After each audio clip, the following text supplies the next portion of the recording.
Selamat pagi saudara dan sahabat dimanapun Anda berada. Senang berjumpa di dalam One Verse a Day. Kita mau merenungkan firman Tuhan, tapi sebelumnya marilah kita berdoa. Ya Allah, kami sungguh bersyukur untuk hari baru yang Tuhan beri, untuk kekuatan, iman, pengharapan di dalam Tuhan. Kami mau belajar dan merenungkan firman-Mu hari ini, biarlah Engkau hadir, melawat, dan menerangi kami semua. Terima kasih Bapa, di dalam Kristus kami berdoa. Amin. Saudara, firman Tuhan hari ini dari Yohanes 7 ayat 28. Waktu Yesus mengajar di bait Allah, ia berseru, "Memang aku kamu kenal dan kamu tahu dari mana asalku. Namun aku datang bukan atas kehendakku sendiri, tetapi aku diutus oleh Dia yang benar, yang tidak kamu kenal." Saudara, ayat yang kita baca hari ini merupakan kisah di mana orang-orang Farisi dan imam-imam kepala mempertentangkan asal-usul Yesus. Imam-imam kepala adalah kelompok yang bertanggung jawab mengurusi bait Allah di Yerusalem. Para penjaga bait Allah ini menjaga daerah sekitar bait Allah dan membantu para pemimpin agama Yahudi di Yerusalem untuk menjaga ketertiban di antara orang Yahudi. Akan tetapi ketidaksukaan orang-orang Farisi ini kepada Yesus kian memuncak, saudara. Dalam perikop ini dijelaskan bahwa orang-orang Farisi dan imam-imam kepala terganggu karena tampaknya ada orang-orang yang mulai meragukan sikap mereka. Di antara orang banyak yang datang pada waktu itu, ada juga yang mulai percaya kepada Yesus. Apalagi orang banyak itu bingung melihat sikap orang-orang Farisi karena tampaknya mereka juga sepertinya sudah tahu bahwa Yesus adalah Kristus atau Mesias yang dinanti-nantikan itu.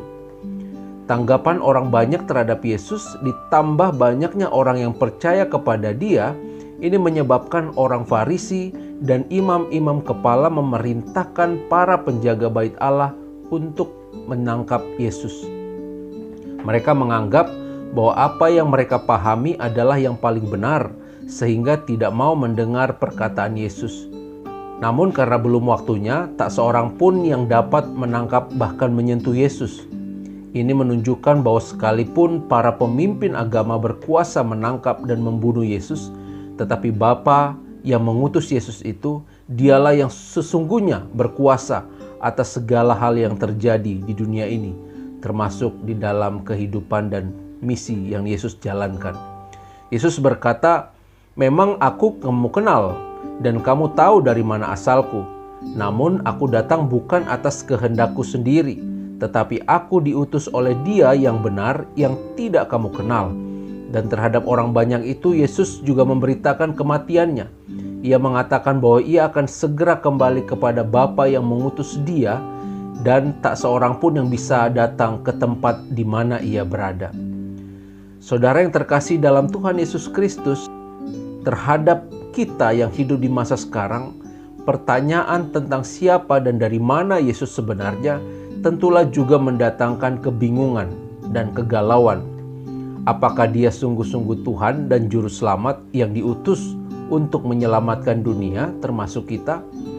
Saudara, di satu sisi memang sangat sulit bagi kita karena kita tidak pernah berjumpa sama sekali secara langsung dengan Yesus.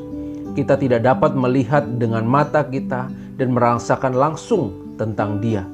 Tetapi di sisi lain, kita juga bersyukur karena semakin kesini semakin banyak pula kesaksian dari orang-orang yang menyaksikan tentang ketuhanan Yesus, tentang kuasanya, tentang siapa Dia yang sebenarnya.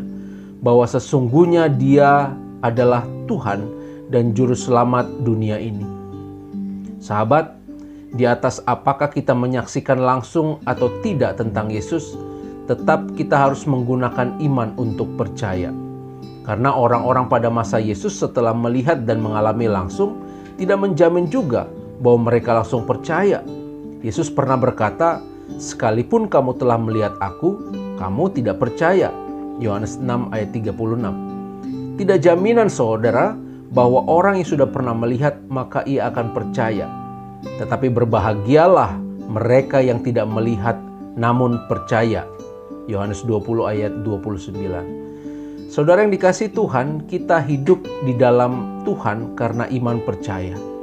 Firman Tuhan dalam Yohanes 3 ayat 16, Karena begitu besar kasih Allah akan dunia ini, sehingga Ia telah mengaruniakan anaknya yang tunggal, supaya setiap orang yang percaya kepadanya tidak binasa, melainkan beroleh hidup yang kekal.